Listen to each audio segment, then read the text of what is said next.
Witkoff and son-in-law Jared Kushner are in Moscow to meet Russian President Vladimir Putin for talks on a possible end to the war in Ukraine.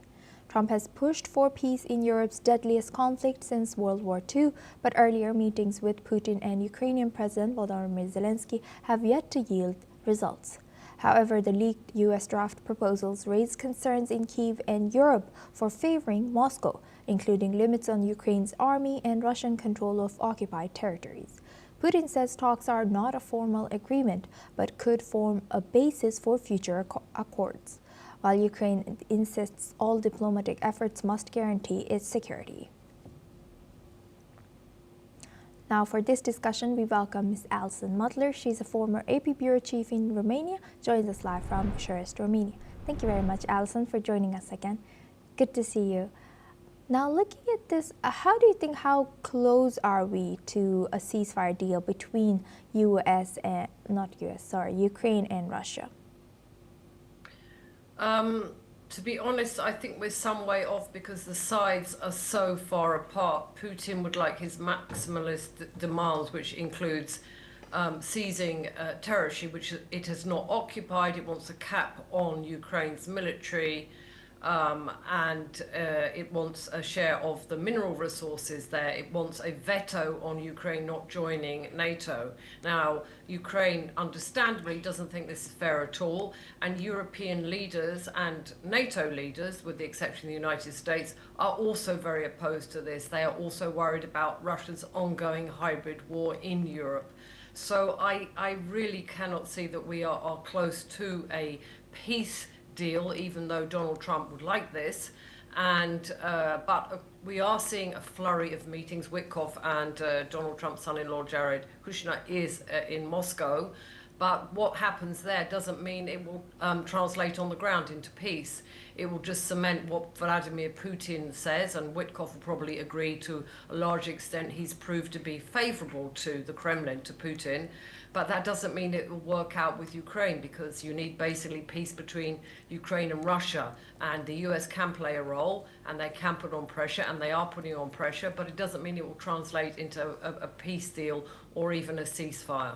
Yes, 100%. How do you think, what political risks could arise for Ukraine if draft proposals are still perceived as favoring Moscow in any future agreement? And who do you think who could guarantee Ukraine's security? I think Ukraine, because it's the smaller partner here. Russia is a massive nation, at least geographically, perhaps not in the size of its economy, but it does have a strong military and it's a nuclear power. So Ukraine is at a disadvantage in this sense, that even though it has valiantly fought back against Russian attacks and has done incredibly well in doing so, it is not the senior partner. It's not even an equal partner with Russia at the negotiating table. Also, the United States does generally seem to be siding with Russia, although Donald Trump does do flip-flops.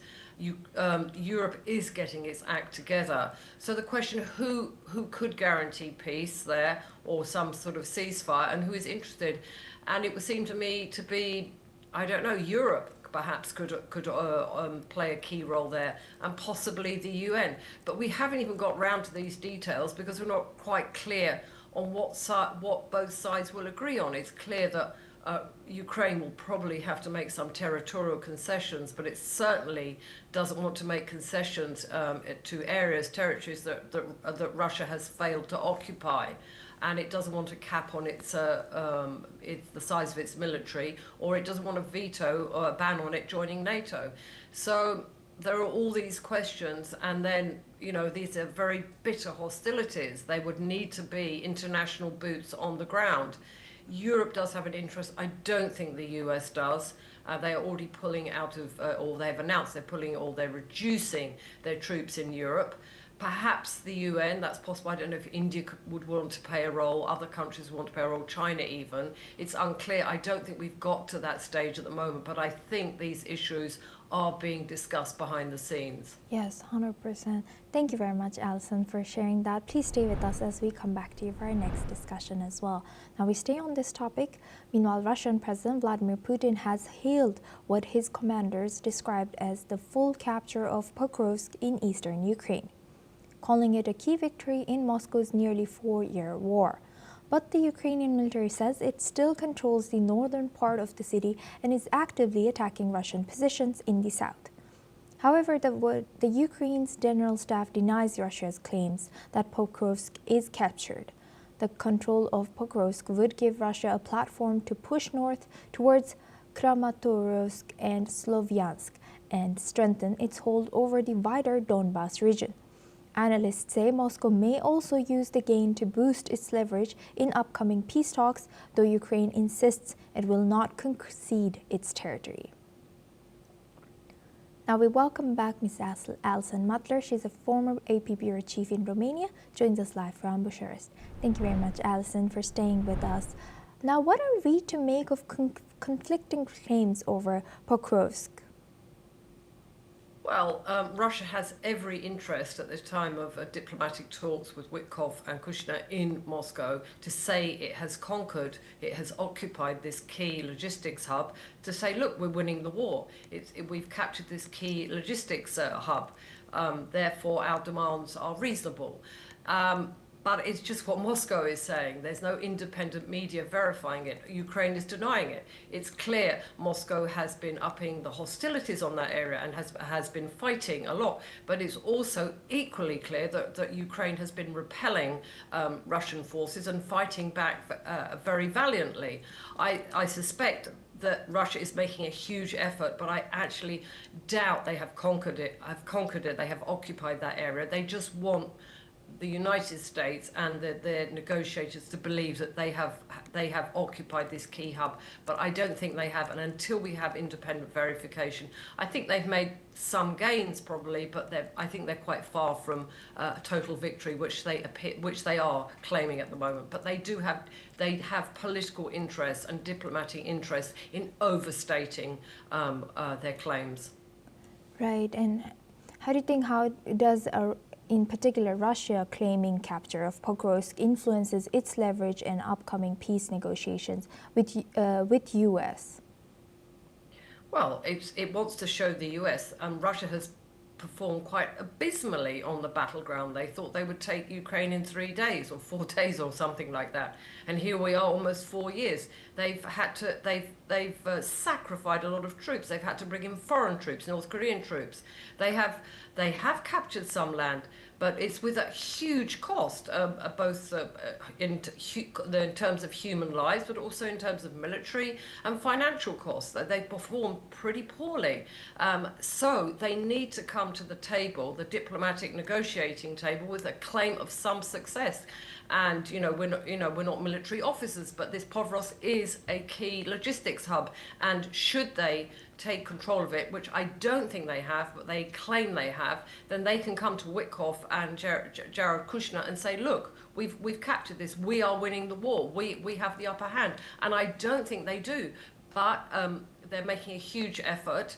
And they need to show the US, or pretend to the US, that they have claimed, occupied more land than they actually have, to give themselves a diplomatic advantage. So it's a diplomatic. I think it's a war of words. I think it's a war of Russian. It's Russian narrative rather than Russian military successes we're talking about.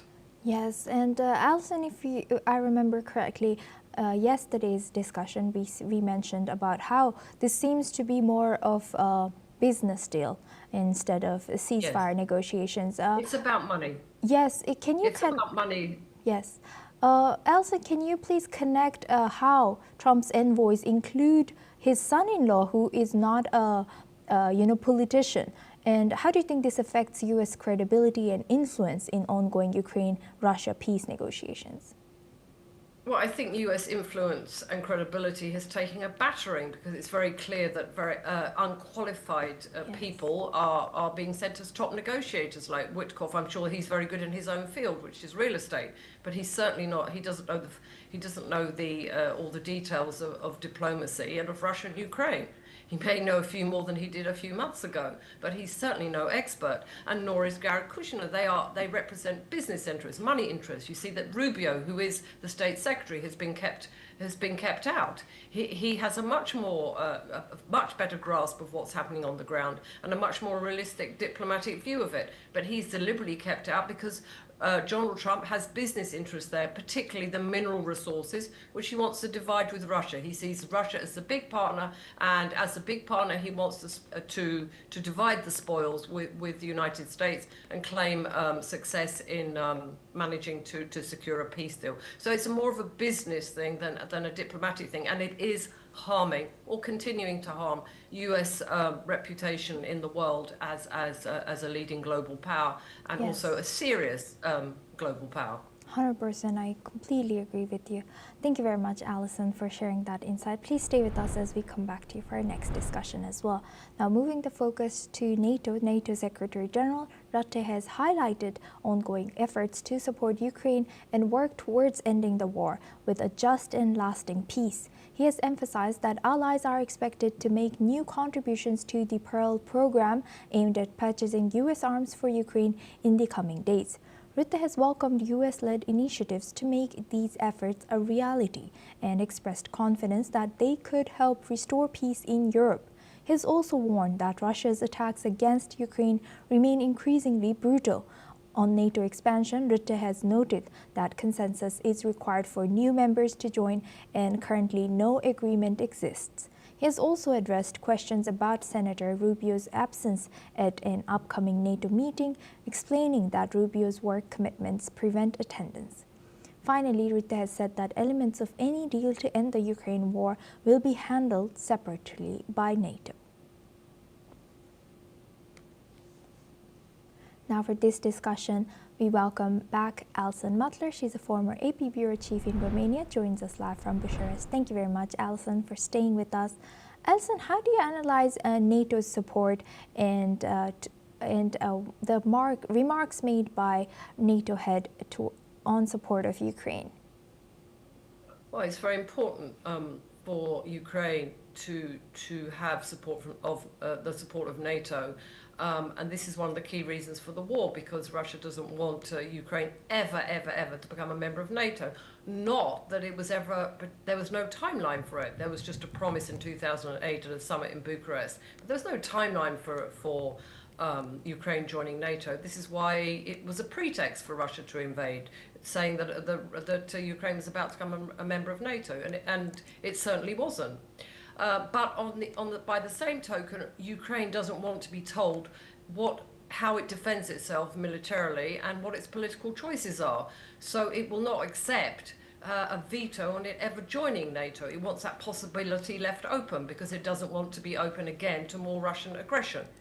The fact that Rubio isn't attending the talks, I imagine that Donald Trump doesn't want him to attend the talks. Rubio is known to be more favorable to a just solution to the Ukraine-Russia war, and he is at odds with Donald Trump's Witkoff and Kushner, and with J.D. Vance as well. So I think, to a certain extent, Rubio is being sidelined here because to be honest, he's too much of an expert. And I think Donald Trump wants a business deal out of this rather than a proper just police solution.